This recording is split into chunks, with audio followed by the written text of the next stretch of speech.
Thank you. It is truly an honor to be here and to be among such inspiring people, both the speakers, but all of you in the crowd. It truly is an honor to be here. Yes, come from America. Company is based in beautiful Colorado, and we are trying to make it cleaner there. And so AMP Robotics, what we are doing is what you are going to be seeing is some wonderful images of this problem that we are all trying to solve here. My responsibility at AMP Robotics is to deploy our technology. And I want to take a couple of minutes to talk about how are we deploying that technology and how hopefully you all can help to move this forward. And so just a quick show of hands. How many of you at home or at work are sorting your recyclables? You got a show of hands? Seems to be just about everyone. It seems to be an easy question for this group. And how many of you have actually wondered yourself or have had a friend, a family member ask you, where is this going? This doesn't do anything. It actually is a waste of time. Expecting to see nearly everyone as well. Well, unfortunately, they're not all that wrong. We have a problem. We might be able to sort our recyclable material, but it's not getting repurposed. According to the OECD, only about 9% of plastic is recycled. 9%. Less than one item out of 10. This is a terrible problem. Much of it is getting discarded, even just dumped. 20% is just getting dumped into the wild, as we saw in our previous speaker's presentation.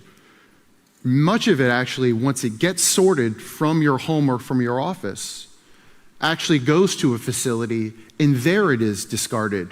It's called residue. And then about 20% of it is incinerated. And so across plastics, papers, aluminum, and other recyclable material, this is what my company, AMP Robotics, this is what we are looking to solve.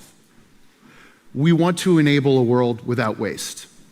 And to achieve that goal, we are developing technology, software, and hardware to facilitate this goal. To do the hard work, to actually identify and to sort these materials. By sorting these materials into neat little piles, you can therefore extract the value. But with this pile, to myself and to my colleagues at AMP, we see an opportunity. Because within this pile, there's actually real economic opportunity in it. We are literally throwing away hundreds and hundreds of billions of dollars worth of valuable material that can be reclaimed and can be repurposed. And so not only is there an environmental problem, right, but there's a perfect storm here, which the economic incentives, if you have the right technology and the right incentives behind it, actually can do something about this problem.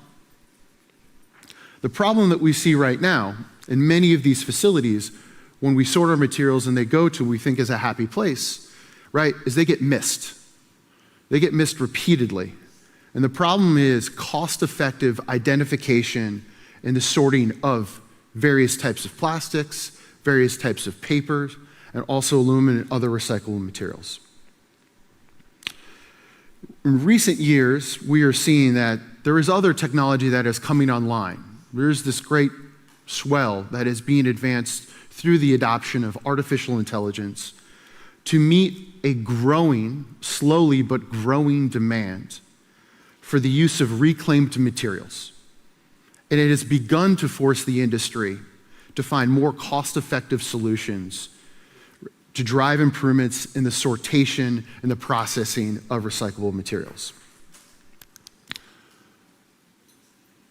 But when we sort our materials and we think it goes to that happy place, it goes to often a facility much like this. This is a real image from one of the facilities that we've identified and we've installed robots in.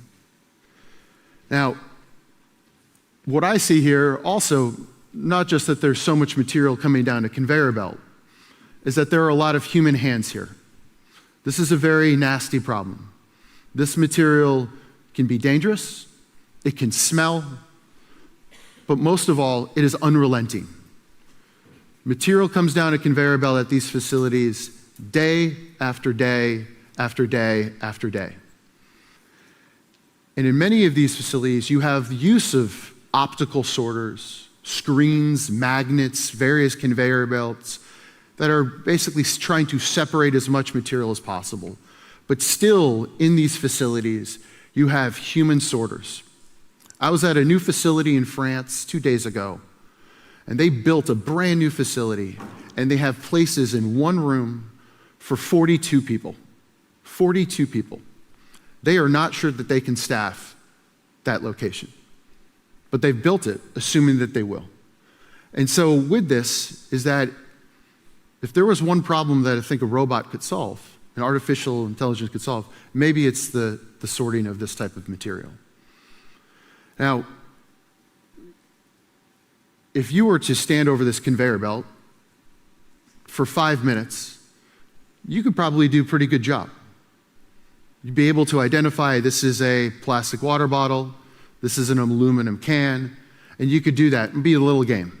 But to do this for not just 5 minutes, but do it for 8 hours a day, for over 40 hours a week, for a whole entire year. And so where human perception is great, right?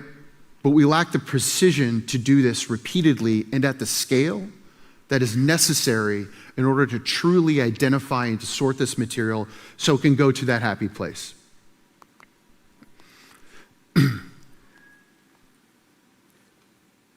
Each and every one of these facilities has conveyor belts that are moving at various speeds. This one here is moving at about 1 meter per second. So we think about that.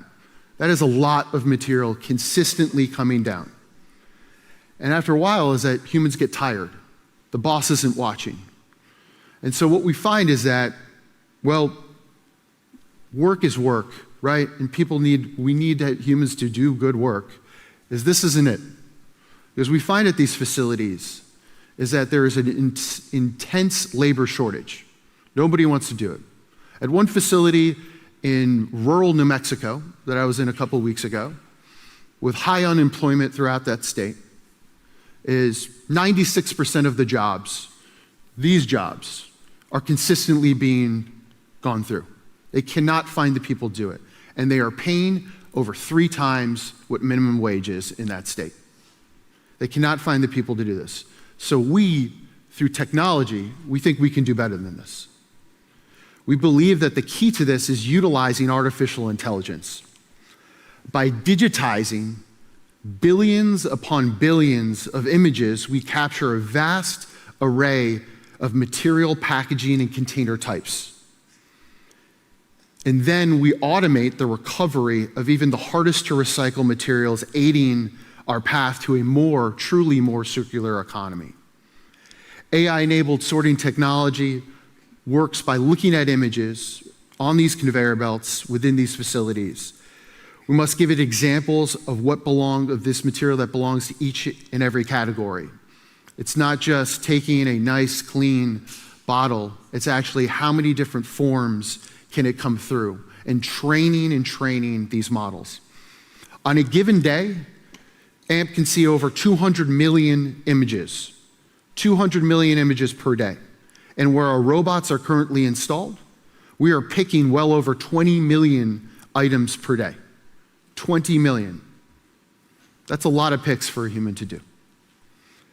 We've applied AI-powered automation to scale economically and sustainably improve the global recycling system.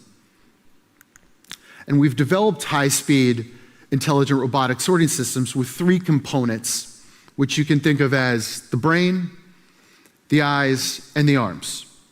Our computer vision, the eyes, identifies this material as it comes down a conveyor to be picked and sorted, just as a human would. The brain, our AI platform, converts these images into data capturing, categorizes everything that it recognizes. And our arms, our robot, picks and places the materials so they can actually go into neat little piles so they can truly be reclaimed. All of this happens at a superhuman speed. On average, a human going back can do consistently anywhere from 30, maybe 50 plus picks per minute. This type of robot, shown right here, can do anywhere from 60 to 100 picks per minute. We can double the productivity of a human. We can also do so at 95 to 99% accuracy. And remember, not all of these images look the same. And you can see on this image here is that this is truly our AI categorizing, looking at size, looking at color, all different ways, right, with which we can continue to train our AI to get smarter so it can identify different types of materials in all shapes and forms. Just last year, we identified over 75 billion images, and we're on pace to nearly double that this year. And we're doing so across 50 material categories. Artificial intelligence enables systems to identify a piece of material much like a person would. It learns logos, shapes, textures, and more. It can recognize and pick a full array of materials that you'd find in the material stream. It doesn't matter what country we're in, we can train a neural net to identify various images. It can be folded, it can be smashed, it can be ripped, it can be just the edge of it. Our neural net is being trained repeatedly in order to identify these images and to be able to pick them. Let's see if this, hopefully. This is a short little image. It's a nice little pan zoom. I'll give you the voiceover of this. But these are our robots in the field. And so to date, we have deployed nearly 400 robots all over the world, primarily in the United States, Canada, Europe, and Japan. And we are doing so by integrating this technology currently into existing facilities, retrofitting. We are working with the largest and even the smallest recyclers as they see this now becoming integral to how they move forward. Not only are they getting demanded by their municipal contracts, governments, but they're getting demanded by consumer packaged good companies that have publicly proclaimed large percentage improvements of the use of reclaimed material. And the way to do that, and way to actually hit some of these goals, is through technology. Going to the Coke can. So we are just getting started. And so as our AI trains is that we look at all types and shapes and forms of what a bottle like this can come down a conveyor belt. We have trained our AI to identify increases, where to pick on that item to give it the best chance of success. It is one thing to identify a piece of material. It is critical that you be able to grab it. That's what we're working towards. That's what we're continually iterating off of. As these bottles get broken apart, that they have residue material still in them, it's critical that our software continue to be trained to be able to identify this. So whether it's the transparency of an image, the color, the label, we actually can get down to the packaging. We can train our neural net to identify just Coke cans. And we've gotten this request from numerous companies. I just want you to pull out the Coke cans. Yes, we can do that. It might be a Starbucks cup, could be a McDonald's.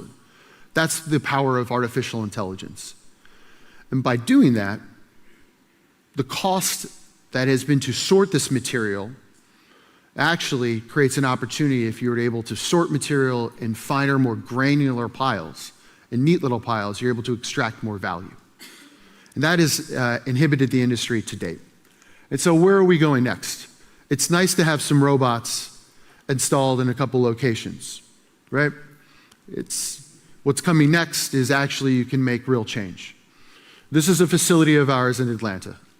This is an entirely automated facility built all through our technology, leveraging artificial intelligence, constant data monitoring, data capturing in order to iterate, to improve, to report out how do we improve the true extraction of material. This is the next wave of what technology in the industry will look like at the industrial commercial level.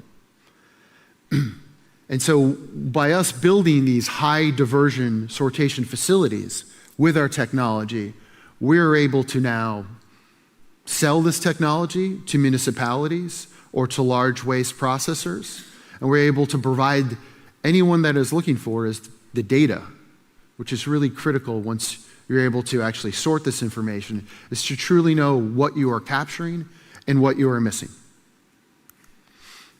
And just in closing is that to date, there's a nice round number is that we've estimated that we've saved nearly 5 million tons of greenhouse gas emissions. This is equivalent to about removing 1 million cars off the road.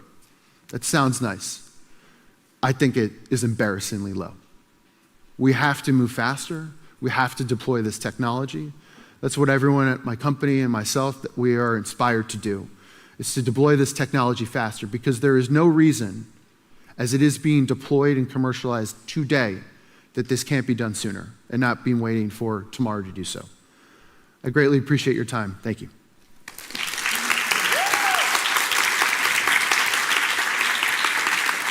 Thank you, Jeremy.